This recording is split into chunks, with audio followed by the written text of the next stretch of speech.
Hi hello എൻ്റെ കൂട്ടുകാരെല്ലാവരും സുഖമായിരിക്കുന്നു. അപ്പോൾ നമുക്കിന്ന് സിമ്പിളായിട്ടൊരു മുള്ളങ്കി സാമ്പാർ വെക്കാം. അതിനുവേണ്ടി ഞാൻ 2 മുള്ളങ്കി എടുത്തിട്ടുണ്ട്. അത് നന്നായിട്ട് അതിൻ്റെ തൊലിയൊക്കെ ചീക്കി കളഞ്ഞ് കഴുകി ക്ലീൻ ചെയ്തെടുത്തു. ഇനി ഇതുപോലെ റൗണ്ടായിട്ട് കനം കുറച്ച് ഇതുപോലെ ഞാനൊന്ന് അരിഞ്ഞെടുക്കട്ടെ. അത് കഴിഞ്ഞ് ഒരു കുക്കറിൽ വെള്ളം കുറച്ച് തിളപ്പിക്കാൻ വെച്ച് വെള്ളം നന്നായിട്ട് തിളച്ചപ്പോഴത്തേന് ഞാൻ അതിലേക്ക് ഒരു അരക്കപ്പ് തുമര കഴുകിയിട്ടു. അത് കഴിഞ്ഞ് ഒരു സവാള 2-3 പച്ചമുളക്, എന്നിട്ട് അതിൻ്റെ കൂട്ടത്തിലാണെന്നുണ്ടെങ്കിൽ ഒരു 3-4 തക്കാളി. കാരണം വെച്ചാൽ ഞാൻ ഇതിനകത്ത് വേറെ പുളി ചേർക്കത്തില്ല, അതുകൊണ്ടാണ് തക്കാളി ചേർത്തത്. എന്നിട്ട് അതിലേക്ക് കുറച്ച് മല്ലിയില, അത് കഴിഞ്ഞ് ആവശ്യത്തിന് ഉപ്പ്, അത് കഴിഞ്ഞിട്ടാണെന്നുണ്ടെങ്കിൽ 1/2 ടീസ്പൂൺ മഞ്ഞൾപ്പൊടി, ഇത് ഇത്രയും കൂടെ ചേർത്ത് നന്നായിട്ടൊന്ന് മിക്സ് ചെയ്തിട്ട് നമുക്ക് കുക്കർ അടച്ച് വെച്ചിട്ട് നന്നായിട്ട് 3-4 വിസിൽ അടുപ്പിച്ച് നമുക്ക് നന്നായിട്ട് വേവിക്കാം. ഇത് നന്നായിട്ട് വെന്ത് ഉടയണം കേട്ടോ. അപ്പോൾ ഈ പരിപ്പ് ഇവിടെ നിന്ന് വേവുന്ന നേരത്തിന് നമുക്ക് ഈ മുള്ളങ്കി ഒന്ന് വറുത്തെടുക്കണം. അതിനുവേണ്ടി ഞാനൊരു പാൻ അടുപ്പ് വെച്ച് ഇതിലേക്ക് 2 ടീസ്പൂൺ എണ്ണ ഒഴിച്ചു. എണ്ണ നന്നായിട്ട് ചൂടാവുന്ന നേരത്തിനാണെങ്കിൽ ഞാൻ ഈ അരിഞ്ഞ് വെച്ച മുള്ളങ്കി ഇതിലേക്ക് ഇട്ട് കൊടുക്കാം കേട്ടോ. അപ്പോൾ ഈ മുള്ളങ്കി ഇതിലേക്ക് ഇട്ടിട്ട് നമുക്ക് നന്നായിട്ടൊന്ന് ഫ്രൈ ചെയ്തെടുക്കണം.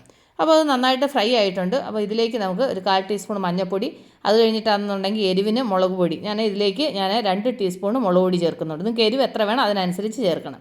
എന്നിട്ട് അതിൻ്റെ കൂട്ടത്തിൽ തന്നെ 2 ടീസ്പൂൺ മല്ലിപ്പൊടി ചേർത്തു, 1/2 ടീസ്പൂൺ ഉലുവാപ്പൊടി, 1/2 ടീസ്പൂൺ കായപ്പൊടി. ഇത് ഇത്രയാണ് ഞാൻ മുള്ളങ്കി സാമ്പാറിന് ചേർക്കുന്ന മസാലകൾ. എന്നിട്ട് ഇത് നന്നായിട്ട് ഒന്നുകൂടെ ഒന്ന് ഫ്രൈ ചെയ്ത് മസാലയുടെ പച്ചമണമൊക്കെ പോയി ഒന്ന് നന്നായിട്ടൊന്ന് ഫ്രൈ ചെയ്തെടുക്കുക. എന്നിട്ട് നമുക്ക് വേവാൻ വെച്ച പരിപ്പ് വെന്തോ നോക്കാം. കണ്ടില്ല, നന്നായിട്ട് വെന്തുടഞ്ഞിട്ടുണ്ട്. ഇനി നമ്മൾ ഈ വഴറ്റിയെടുത്ത മുള്ളങ്കി ഇതിലേക്ക് ഇട്ട് കൊടുക്കാം. ഇതിലേക്ക് ഇട്ടിട്ട് നന്നായിട്ടൊന്ന് മിക്സ് ചെയ്തിട്ട് ആവശ്യത്തിന് വെള്ളം ഒഴിച്ച് നന്നായിട്ട് മിക്സ് ചെയ്യണം. ഇത് ഒരുപാട് വെള്ളം പോലെ ആവണ്ട, ഒരുപാട് കട്ടിക്കും ആവണ്ട.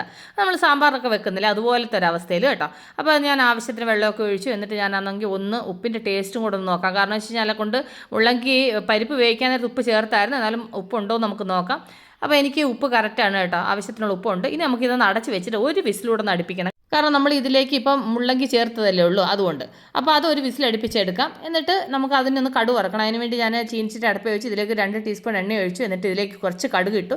എന്നിട്ട് ഇതിലേക്ക് ഞാനാണെന്നുണ്ടെങ്കിൽ ചെറിയൊരു കഷ്ണം സവാള മുറിച്ചത്, അതുപോലെ തന്നെ 2-3 ഉണക്കമുളക് കൂടി ഇട്ടു. ഇനി ഇത് നന്നായിട്ടൊന്ന് ഫ്രൈ ചെയ്യാം. ഫ്രൈ ചെയ്തിട്ട് നമുക്ക് മുള്ളങ്കി സാമ്പാറിലേക്ക് ചേർത്ത് കൊടുക്കണം. അപ്പോൾ നമ്മളുടെ മുള്ളങ്കി വെന്തോന്ന് നോക്കാം. ഒരു വിസിൽ അടുപ്പിച്ച് ഞാൻ ഓഫ് ചെയ്തായിരുന്നു. അപ്പോൾ നമ്മളുടെ മുള്ളങ്കി സാമ്പാർ റെഡി ആയിട്ടുണ്ട്.